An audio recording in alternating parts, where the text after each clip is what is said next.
You know, when we think about healthy aging, our minds usually go to adding more stuff, right? More supplements, more workouts, more doctor's visits. But what if the real secret, the thing that new research is pointing to, is actually a kind of less is more revolution? It's all about knowing what to question and at the same time embracing a few simple, really powerful habits. You could even start tonight. Okay, let's get into it. So, I want to kick things off with a question that might honestly challenge a lot of what you've been told about staying healthy. Every year, millions of us go in for those routine tests, thinking we're doing the absolute right thing, being safe. But what if some of those very checkups are actually the first step in a domino effect, leading to procedures you don't need, complications, or even worse? All right, let's look at the actual science. We're going to dive into why some of the most common screenings for seniors might be more than just unnecessary. They could be genuinely harmful, starting a whole chain reaction of medical treatments that you never even needed to begin with. And the scale of this, it's kind of staggering. It's 37%. Recent studies are showing that almost 4 out of every 10 medical tests done on older adults can lead straight to treatments that aren't needed, serious complications, or side effects that can stick with you for life. That's more than 1 in 3. Just think about that. And this isn't just theoretical. The real-world risk is, frankly, shocking. Let's take full-body CT scans. They're often sold as this great catch-everything preventative tool. But a big 2023 study suggests the radiation from these scans might now be causing up to 1 in 20 cancers in the US.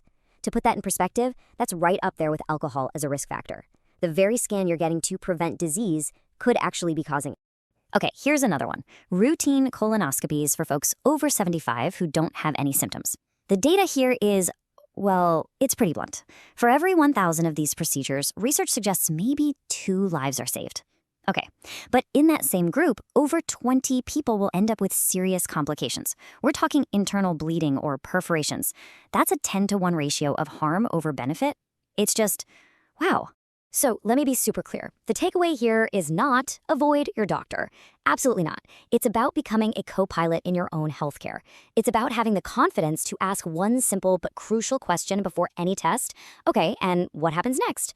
Just understanding that potential chain of events, the risks versus the real rewards, is where the power is, especially if you feel perfectly fine. For a lot of people, a simple, safe stool test is a much smarter place to start. And this brings us to a really fundamental fork in the road. You've got the reactive path, right? Where you rely on these tests that can sometimes cause a lot of anxiety and lead to complications.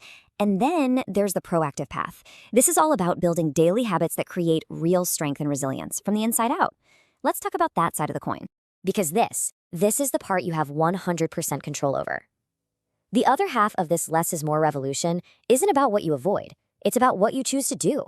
We're talking about simple, daily movements that have a profound, scientifically proven impact on how well and how long you live.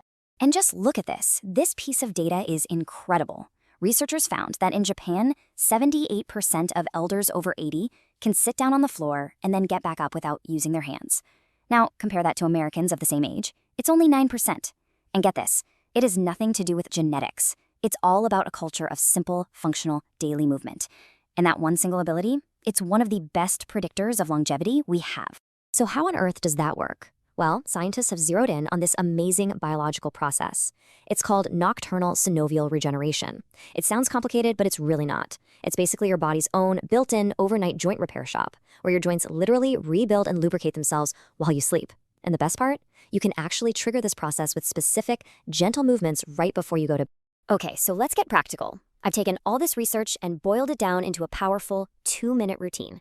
You can do it anywhere, you don't need any equipment. These 3 simple moves are designed to give you the absolute biggest bang for your buck, targeting your strength, your balance, and that all-important overnight recovery. All right, here it is. First up, the towel twist. Now, this isn't about being super strong. It's about sending a signal. By twisting that towel and creating tension, you're basically flipping a switch in your nervous system that tells your whole body, okay, time to get ready for repair mode. Second, the bird dog hold. Think of this as building a natural protective brace for your spine and core. When your core is strong, it takes so much daily pressure off your knees and hips, which gives them a much better chance to heal overnight. And third, legs up the wall.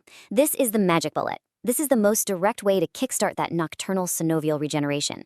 You're just using gravity to boost circulation, flush out inflammation, and let all that healing, lubricating fluid flood your joints while you sleep. So, when you put it all together, questioning what's not necessary and embracing what's truly essential, you get this powerful new way of looking at aging well. It's all about reclaiming your health agency, about taking back the controls. And that is the core message right there. True health isn't something that just happens to you when you go get tests. It's an active process. It's about making smart, informed choices. It's about knowing that sometimes the wisest thing you can do is just say, no, thank you. And the most powerful thing you can do is a simple movement on your floor that takes all of 2 minutes. So I'm going to leave you with this. Let's forget about complicated gym routines or big, daunting New Year's resolutions. Just think about tonight. What is the one simple movement you're going to start tonight to take back a little bit of control, to reclaim that agency, and to begin this powerful, proactive journey for yourself?